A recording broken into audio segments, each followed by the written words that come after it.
పాకిస్తాను శ్రీలంకకు గడువు ముగిసిన ఎయిడ్ పంపింది. అది 2024లోనే ఎక్స్‌పైర్ అయిపోయింది. మిల్క్ పౌడర్, పిండి ప్యాకెట్లు, మెడిసిన్స్ అన్నీ ఎక్స్‌పైర్ అయిపోయాయి. శ్రీలంక సైక్లోన్ డిట్వాలో వందలాది మంది చనిపోయిన సమయంలో పాకిస్తాన్ గర్వంగా 100 టన్స్ ఎయిడ్‌ను విమానాల ద్వారా పంపింది. కానీ అది గడువు ముగిసిన చెత్త అని తేలింది. వాళ్ళు సోదర ప్రేమ అంటూ ఎక్స్‌లో అంటే ట్విట్టర్‌లో ఫోటోలు కూడా పోస్ట్ చేశారు. కానీ జనాలు ఆ ఫోటోస్‌ని జూమ్ చేసి చూసినప్పుడు ఎక్స్‌పైరీ లేబుల్ కనిపించింది. ఇది వాళ్లకు తెలిసిన వెంటనే ఆ పోస్ట్స్ అన్ని డిలీట్ చేసేశారు. కొద్ది వారాల క్రితమే శ్రీలంక తన చరిత్రలోనే భయంకరమైన విపత్తును ఎదుర్కొంది. సైక్లోన్ డిట్వా శ్రీలంకను దూసుకెళ్లింది. అతి భారీ వర్షాలు, ప్రాణాంతక వరదలు, మొత్తం గ్రామాలే మాయమయ్యాయి. 400 మందికి పైగా మరణించారు. వందల మంది కనిపించకుండా పోయారు. శ్రీలంక ప్రెసిడెంట్ దీన్ని మన దేశ చరిత్రలో అత్యంత క్లిష్టమైన ప్రకృతి వైపరీత్యం అని నేషన్ వైడ్ స్టేట్ ఎమర్జెన్సీని ప్రకటించారు. ప్రపంచం మొత్తం ఈ విధ్వంసాన్ని చూస్తూ ఉండగా సహాయం చేయడం ప్రారంభించింది. మన ఇండియా ఆపరేషన్ సాగర్ బంధు ప్రారంభించింది. హెలికాప్టర్స్ లో రెస్క్యూ ఆపరేషన్, ఎన్డీఆర్ఎఫ్ బృందాలు వరదల్లో ప్రాణాలను కాపాడుతూ పోరాడుతున్నారు. నేపాల్ కూడా సహాయం పంపింది. బంగ్లాదేశ్ కూడా సహాయం పంపింది. మరి తర్వాత పాకిస్తాన్ వచ్చి 100 టన్స్ అవసరమైన వస్తువులు పంపుతున్నామంటూ గౌరవంగా ప్రకటించింది.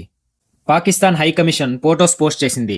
పసుపు రంగు బాక్సులు, 2 దేశాల జెండాలు, చిరునవ్వులు, ఎప్పుడూ కలిసి ఉంటామనే క్యాప్షన్ను. కానీ ఇంటర్నెట్ మోసపోలేదు. దాని మీద ఎక్స్పైర్ డేట్ 10th month 2024 అని ఉంది.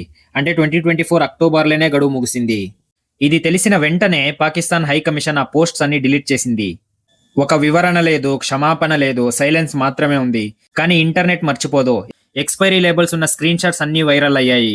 Expiry aid, Pakistan fail, aid diplomacy gone wrong అనే హ్యాష్ ట్యాగ్స్ ట్రెండ్ అవుతున్నాయి. ట్విట్టర్లో దీన్ని అందరూ రకరకాలుగా రాస్తున్నారు. ఇది సహాయం కాదు, చెత్త పారేయడం అని కూడా అంటున్నారు.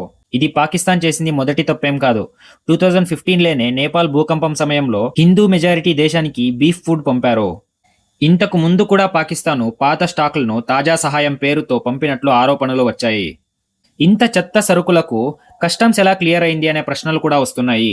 పాకిస్తాన్కి ఇంత అవమానం అయినా కూడా పాకిస్తాన్ చేసిందేంటి?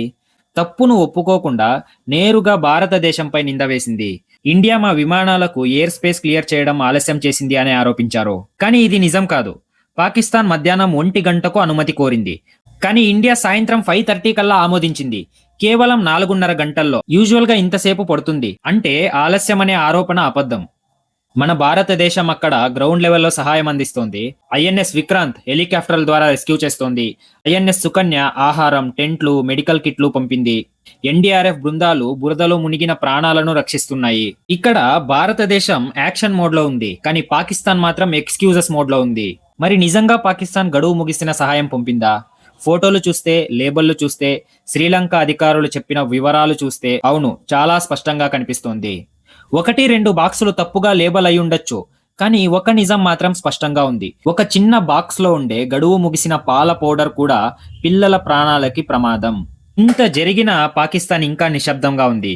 ఒక క్షమాపణ లేదు, ఒక వివరణ లేదు. శ్రీలంక ప్రజలు సోషల్ మీడియాలో ఆగ్రహం వ్యక్తం చేస్తున్నారు. మనం చేసే సహాయం ఎప్పుడు ప్రాణాలను రక్షించాలి, కానీ ప్రమాదాల్లో పెట్టకూడదు. ఈ పాకిస్తాన్ ఆర్థిక వ్యవస్థలాగే వారి సహాయం కూడా గడువు ముగిసింది. విపత్తుల సమయంలో కూడా క్వాలిటీ కంట్రోల్ అనేది ఆప్షన్ కాదు, అది ఒక బాధ్యత. సహాయం అనేది దయ కాదు, అది కర్తవ్యం. మరి దీనిపైన మీ అభిప్రాయం ఏంటి? ఇది ఒక డిప్లొమాటిక్ బ్లండర్రా, ప్యూర్ నెగ్లిజెన్సా, లేదా ఇంకేమైనా? మీ అభిప్రాయాలను కమెంట్స్ లో రాయండి. మరి ఇలాంటి డైలీ ట్రెండింగ్ ఇన్ఫర్మేటివ్ వీడియోస్ కోసం ఈ ఛానల్ కు సబ్స్క్రైబ్ చేయండి. I hope you found this video informative. Thanks for watching and see you in the next one.